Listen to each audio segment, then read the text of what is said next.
लातूरमध्ये गोपीनाथ मुंडे यांच्या पुतळ्याचं अनावरण करण्यात आलं आणि या अनावरण सोहळ्यामध्ये मुख्यमंत्री देवेंद्र फडणवीस यांनी अत्यंत महत्त्वाची आणि मोठी अशी प्रतिक्रिया दिलेली आहे। भाजपला मोठं करण्यामध्ये गोपीनाथ मुंडेंचा हात होता। तरुणांचं नेतृत्व करण्याची संधी त्यांना मिळालेली होती।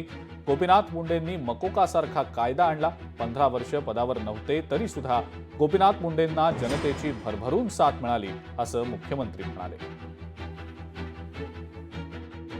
या जिल्हा परिषदेचे माजी सर्व पदाधिकारी अधिकारी यांचं मी मनापासून अभिनंदन करतो, त्यांचे आभार मानतो की या जिल्हा परिषदेच्या आवारामध्ये लोकनेते गोपीनाथराव मुंडेजी यांचा पूर्णाकृती पुतळा स्थापित झाला आणि माझं भाग्य समजतो की त्याचं उद्घाटन करण्याची संधी ही मला या ठिकाणी प्राप्त झाली, म्हणून खरोखर मनापासून आभार व्यक्त करतो। मुंडे साहेबांनी सांगितलं या ठिकाणी मी हा गुंडाराज चालू देणार नाही, अंडरवर्ल्डचं राज्य चालू देणार नाही आणि त्या काळामध्ये मकोका सारखा कायदा हा मुंडे साहेबांनी तयार केला।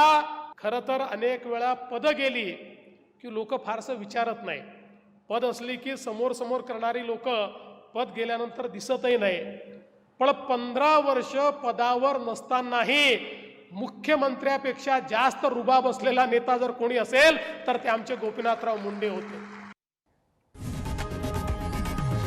लोकशाही मराठी ऐका, पहा, जागरूक रहा।